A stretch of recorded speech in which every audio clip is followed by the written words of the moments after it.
പിഴുതെടുക്കോ?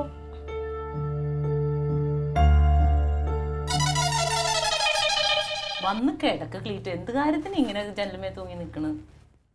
അമ്മ കെട്ടിത്താ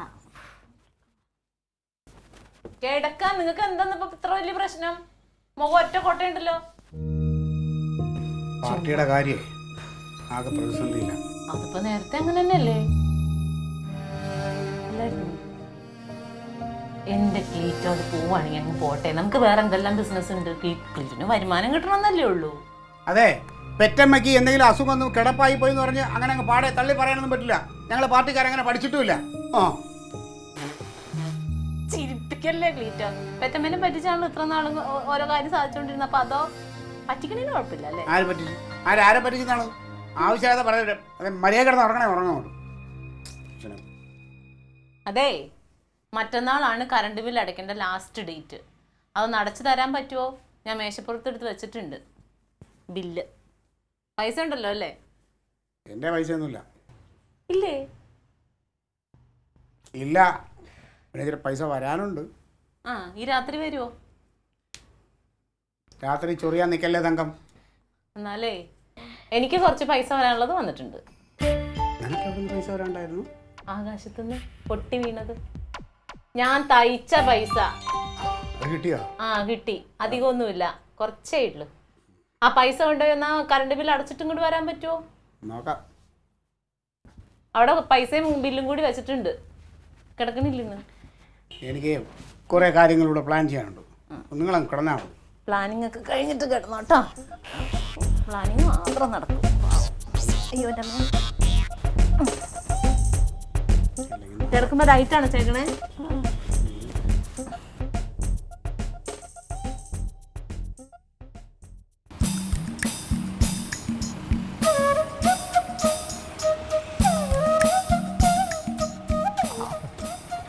ഓടി വാ. ലേറ്റായി പോലെ. പിന്നെ നീ ഇലക്ട്രിസിറ്റി ഓഫീസിൽ പോയിട്ട് മറ്റേ വണ്ടി പോയി നോക്കണം. ഞാൻ മോനെ വിളിച്ചെല്ലാം പറഞ്ഞിട്ടുണ്ടോ? മോൻ അവിടെ വരെ ഒമിനിയാണ്, നല്ല വണ്ടിയാ, വല്ല കിട്ടണ വണ്ടിയാ. പിന്നെ ഈ കറണ്ട് ബില്ല് കൃത്യമായിട്ടൊന്ന് അടച്ചേക്കണം. അല്ലെങ്കിൽ ഇനി അതിന്റെ പേരിൽ തങ്കം സ്വസ്ഥത തരൂല. നേരത്തെ മറിച്ചളയല്ലേ? 200 രൂപ. 200 രൂപ? എന്തിന്? എന്റെ പൈസ ഒന്നും. അതിപ്പോ നീ പിന്നെ ഇത് അടയ്ക്കാൻ പോകുമ്പോഴേ ഇതില് ബാക്കി കൂടെ നീ കയ്യിൽ നിന്ന് വെക്കേണ്ടി വരും. കാരണം ഇത് 500 രൂപ, 130 രൂപ ബാക്കി വെക്കേണ്ടി വരും. 630 രൂപ ബില്ല് ഞാൻ തരാം, നമുക്ക് അഡ്ജസ്റ്റ് ചെയ്ത്. ഇപ്പൊ നിന്റെ വീട്ടിലെ എല്ലാ ചെലവും ഞാൻ നോക്കുന്ന അവസ്ഥയാണല്ലോ. അത് നീ അങ്ങനെ സംസാരിക്കണം. ആളിയാ കഴിഞ്ഞ ആഴ്ച മോട്ടോർ നന്നാക്കാൻ ആള് വന്നിട്ട് അവനെ 150 രൂപ നീ കുറ്റി വെച്ചില്ലേ? അപ്പൊ 200 രൂപ എന്റെ വാങ്ങിച്ചു. നീ ഒരുപാട് കണക്ക് പറയല്ലേ. നീ ഇപ്പൊ നോക്കാൻ പോണ വണ്ടി ഉണ്ടല്ലോ, അതിൽ നിനക്ക് ഞാൻ ന്യായമായ കമ്മീഷൻ വാങ്ങിച്ചു തരാം. അതിലെല്ലാം കൂടെ നമുക്ക് സോൾവ് ചെയ്യാം. പ്രശ്നം തീർന്നല്ലേ? പോ. ഒരു 200 രൂപ ചോദിച്ചോളൂ. എന്റെ അളിയ ആപത്തിൽ സഹായിക്കുന്നവനാണ് യഥാർത്ഥ സുഹൃത്ത് കേട്ടാ. അളിയാ, എനിക്കാണെ ആകപ്പാട് നീയാണോ ഏറ്റവും നല്ലൊരു സുഹൃത്ത്. നിനക്കാണെ ആപത്ത് ഒഴിഞ്ഞ നേരമില്ല. നീ ചെല്ല്, ഞാൻ പോട്ടെ. ഒതുങ്ങി പോ വണ്ടി. വണ്ടി. പ്രസിഡന്റ് തന്നെ ആയിരുന്നല്ലേ? എനിക്ക് പ്രസിഡന്റ് തന്നെ. നമസ്കാരം. നമസ്കാരം. എടോ, താൻ ഇവിടെ ഇങ്ങനെ നിന്നാ മതിയോ? എടോ, ഇത് താൻ ഒരു ഉത്തരവാദിത്വം വേണ്ടേ? ഇത് തന്റെ പാർട്ടിയാണ്. ഞാൻ പ്രസിഡന്റ് ആണെന്ന് മാത്രമേ ഉള്ളൂ. ഇറങ്ങി പ്രവർത്തിക്കേണ്ടത് താനാ. അല്ല, ഞാന് പുറത്തോട്ട് ഇറങ്ങാനായിട്ട് മീറ്റിംഗ് ഉണ്ടേ. മീറ്റിംഗ് ഉണ്ട്. മീറ്റിംഗുമായിട്ട് നടന്നാ മതിയോ? അല്ല, ഇപ്പൊ എന്താണ് പ്രശ്നം? എടോ ജനങ്ങൾ മുഴുവൻ അവന്റെ പിന്നാലെ അവൻ കത്തി കയറിക്കൊണ്ടിരിക്കുകയാണ്. അത് താൻ മനസ്സിലാക്കണം. അല്ല, സത്യം പറഞ്ഞാൽ അണികൾ നമുക്കാ കൂടുതലുള്ളത്. അണികൾ തന്റെ കൂടെയാ, ജനങ്ങൾ മുഴുവൻ അവന്റെ കൂടെ. അത് ജനങ്ങളുടെ കുഴപ്പമാണ് പ്രസിഡന്റ്. നമ്മളെന്ത് ചെയ്യാനാണ്? എടോ, ഇന്ന് തന്നെ ഇവിടെ ഒരു മരണം നടന്നു. താൻ അറിഞ്ഞോ? അതുപോലും അറിഞ്ഞില്ല. ഇതാ തന്റെ കുഴപ്പം. എടോ, ആ ഓട്ടോക്കാരൻ മുരുകൻ മരിച്ചു. അവൻ മരിച്ചോ? നമുക്കെന്ത് പ്രസിഡന്റ്? നമുക്കൊന്നുമില്ലേ? എടോ, അവന്മാർ അവിടെ ചെന്ന് അവനെ അവരുടെ രക്തസാക്ഷിയാക്കുന്നതിന് മുമ്പ് അവനെ നമ്മുടെ രക്തസാക്ഷിയാക്കണം. അപ്പൊ അവന്റെ കൂടെ നിൽക്കുന്ന ആളുകൾ മുഴുവൻ നമ്മുടെ കൂടെ ഇങ്ങനെ പോരും. എടോ, ഇങ്ങനെ ഒരു 10 മരണം കിട്ടിയാൽ മതി. ഒരു 19 പേർക്ക് പോരില്ലേ? അതിന് എത്രയും പെട്ടെന്ന് നമ്മൾ റീത്ത് സംഘടിപ്പിക്കണം. അത് ചെയ്യാം. എന്നാ പിന്നെ ഒരു കാര്യം ചെയ്യാം. ഇന്നിപ്പോ ഞാൻ റീത്തിലേക്കുള്ള ഏർപ്പാടുണ്ടാക്കട്ടെ. 5 മണിയാകുമ്പോൾ ഞാൻ വിളിക്കും. 5 മണിയാകുമ്പോൾ വിളിക്കുമ്പോൾ എല്ലാം റെഡി ആയിരിക്കണം. നോക്കിയോ, ഇന്ന് ഒരു 100 പേരെങ്കിലും നമ്മളെ പാർട്ടിയിലോട്ട് വരും. അത് വേണം. ഇടയ്ക്കിടയ്ക്ക് ഡൽഹിയിൽ നിന്ന് പറഞ്ഞു ഇതുപോലത്തെ ഉപദേശങ്ങൾ തരാം. ഞാൻ ഡൽഹിയിലാണെങ്കിലും എന്റെ മനസ്സ് വിടല്ലേ. ആയിക്കോട്ടെ, വേഗം ആയിക്കോട്ടെ എല്ലാ കാര്യങ്ങളും. എനിക്ക് ഇച്ചിരി തിരക്കുണ്ട് കേട്ടോ. പോട്ടെ.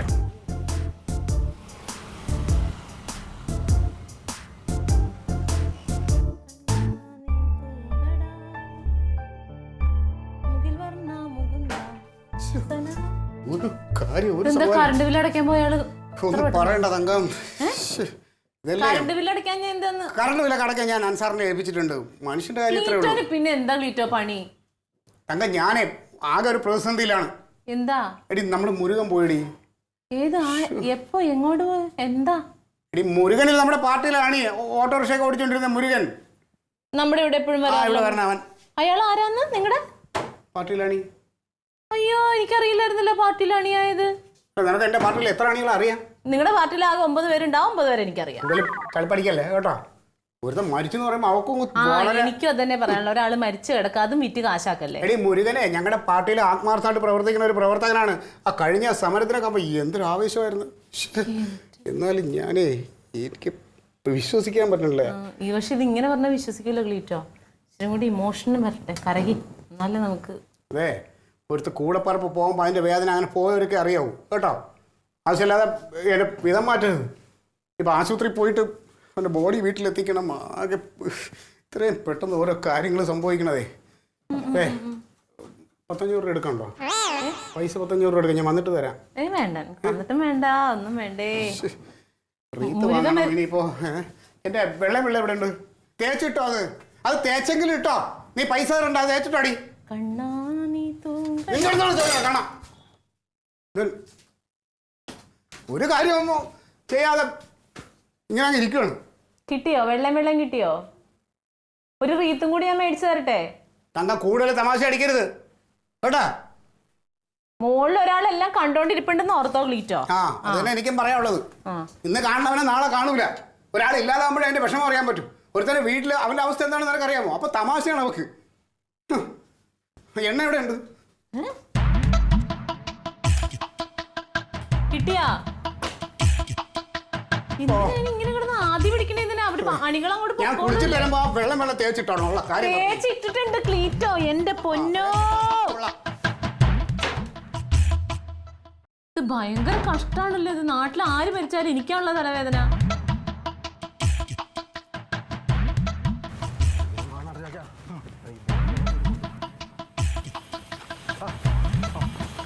നിങ്ങളെന്തിനാ ഇങ്ങോട്ട് വന്നേ? ഞാൻ അങ്ങോട്ട് വരുമല്ലേ. ബോഡി അവർ കൊണ്ടുപോയി. എവിടെ കൊണ്ടുപോയി? വീട്ടിൽ കൊണ്ടുപോയിണ്ടാവും. വീട്ടിൽ കൊണ്ടുപോയോ? ഓ അയ്യോ, അപ്പൊ ഇനിയിപ്പോ നമുക്ക് എന്നാ വീട്ടിലോട്ട് പോകാ നല്ലത്. അവിടെ അമ്പിളിക്കൂട്ടൻ ബാച്ച് നിപ്പുണ്ടായിരുന്നു. എവിടെ?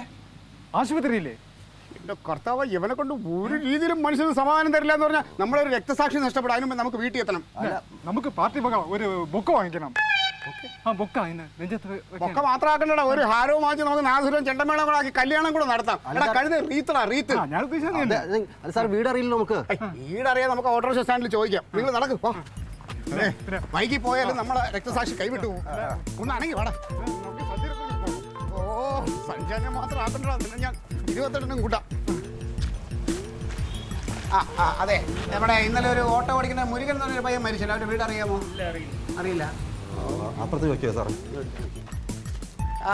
അതെ, നമ്മുടെ ഓട്ടോറിക്ഷയൊക്കെ ഓടിച്ചുകൊണ്ടിരുന്ന ഒരു മുരുകേശ്വരൻ എന്നാണ് അവന്റെ പേര്. മുമ്പ് ഇവിടെ മരിച്ചു. വീടറിയാമോ? അത് ശാസ്താനഗർ ആ ഭാഗത്താണ്. ശാസ്താനഗർ എന്ന് പറയുന്നത് ഇവിടുന്ന് ചെല്ലുമ്പോൾ ആദ്യത്തെ ലെഫ്റ്റ് സൈഡ്. അവിടെ വീട് അറിയാമോ എവിടെയാണെന്നുള്ളത്? ക്ലിയർ ആയിട്ട് വീട് അറിയില്ല. ശാസ്താനഗറിലാണല്ലോ, അത് ഞാൻ കണ്ടുപിടിച്ചു. ഞങ്ങളെ പോലെ വേറൊരു പാർട്ടി ഇപ്പോൾ ഒന്ന് ചോദിച്ചിരുന്നു. ഇപ്പോൾ ഒന്ന് ചോദിച്ചിട്ട് അങ്ങോട്ട് പോയതേ ഉള്ളൂ. അത് പാർട്ടിക്കാരാണോ? ഞങ്ങളെ പോലെ ഡ്രസ്സൊക്കെ? അല്ല, ഒരു കഷണ്ടി ആയിട്ടാണ്. അമ്പിളിക്കുട്ടൻ റീത്ത് ഉണ്ടായിരുന്നു അവരുടെ കയ്യിൽ. കയ്യിലൊരു റീത്ത് ഉണ്ട്. അതെ, എവിടെ റീത്ത് കിട്ടും? പെട്ടെന്ന് അവിടെ അവന്മാരത്തിന് മുൻപ് നമുക്ക് എത്തണം. ഇവിടെ റീത്ത് കിട്ടുന്ന കട അറിയാമോ? ഒന്ന് അടങ്ങി പാട്.